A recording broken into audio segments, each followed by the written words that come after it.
Since its premiere on the Discovery Channel many years ago, Mike Rowe's Dirty Jobs has become one of the most iconic reality series of our time. With the show's reboot having recently made its way to TV and streaming, let's take a deeper dive into what has made the series so popular. Join Facts First as we explore how Mike Rowe's dirty jobs are even dirtier than what you see on television.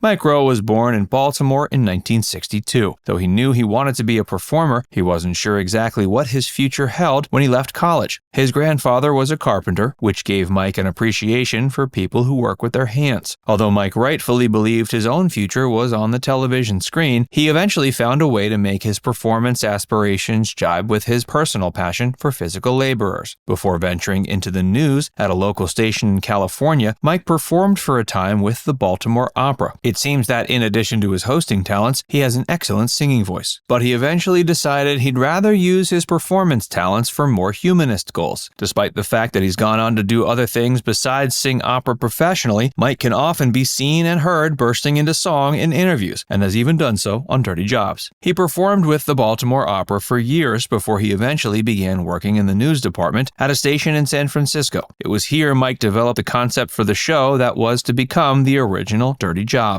His concept started out as small segments that aired on the local news. The very first segment followed the driver of a truck that went around picking up dog poop, and Mike came up with the idea while drinking beers with a fellow producer. These initial news segments were called Somebody's Gotta Do It, and they became a big hit for the station. Eventually, Mike got the idea to start pitching the concept around to other TV stations in hopes that it might become its own show. Most networks weren't keen on the idea, both because they found it disgusting and because they'd never heard of Mike Rowe. One of the networks he pitched to was Comedy Central. The host always found the humor in the concept and wanted the show to be educational but lighthearted in tone. After pitching it to various networks, he was eventually given an opportunity to make his news segments into a full series with the Discovery Channel. The show was called Dirty Jobs, and it became a big success upon its 2003 premiere. The original run of the show was canceled after several years, but it has since been revived in multiple forms. After the original cancellation, Mike created a spiritual revival of the show in the form of Somebody's Gotta Do It on CNN. The new show took its name from the original news segments that spawned Dirty Jobs. The new Somebody's Gotta Do It premiered in 2014 and lasted until 2018. In the years since the end of the second series, Mike has rebooted the original Dirty Jobs. Dirty Jobs Road Trip has recently premiered on television and streaming, and it shows that the original concept of the show is still going strong. Since Dirty Jobs came on the air in 2003, Mike Rowe has traveled all across the country and performed hundreds of jobs that most people would never dream of actually doing. Although the series has made a point of showcasing workers doing the most disgusting jobs known to man, there have been several times where either certain pieces of footage or entire ideas for segments had to be excised from the program because they were too much for audiences.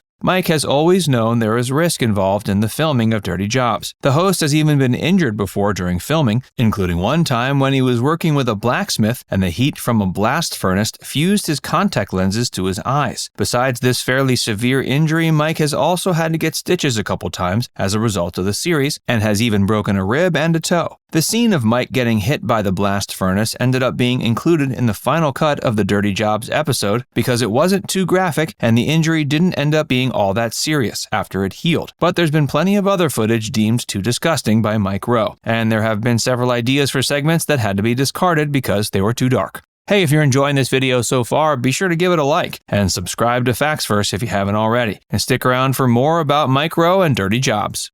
Although Mike Rowe created Dirty Jobs with the intention of showcasing the world's most disgusting jobs, there have been some ideas for segments that had to be discarded because they went overboard. One such idea was a segment involving crime scene cleaners. They perform a job that's very physically demanding and can be pretty disgusting. However, the dark nature of the profession was considered too much by Mike Rowe to be included in this lighthearted series. Another idea that didn't make it onto Dirty Jobs was to have a segment taking place inside an animal rendering facility.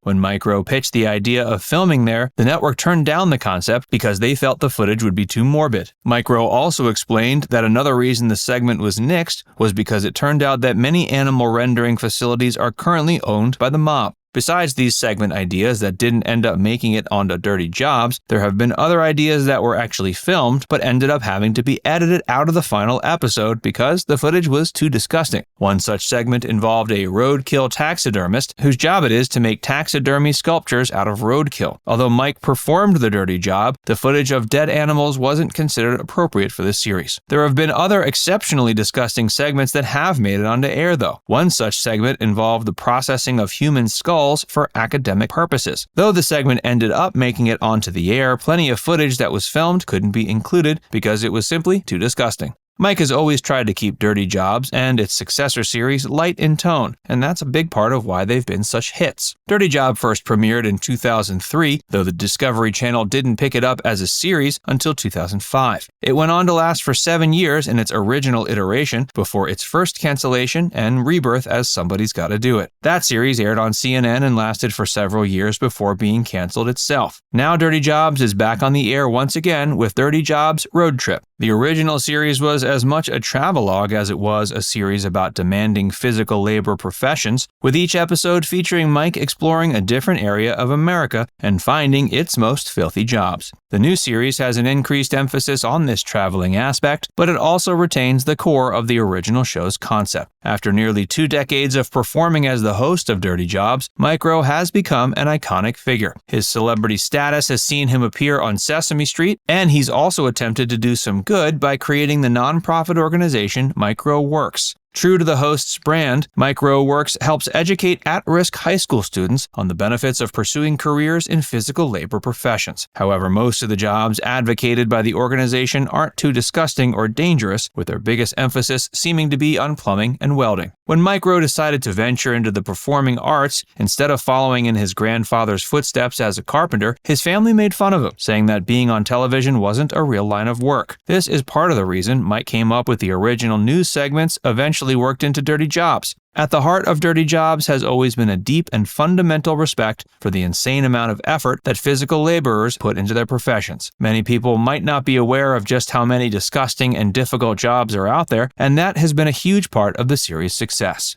Now it's time to hear from you. Did you know there have been several ideas for Dirty Jobs segments that were deemed too dark to make it on the program? Let us know in the comments section below. And before you go, make sure you give this video a like and subscribe to Facts First if you haven't already. Click the bell icon to stay updated on all our latest content.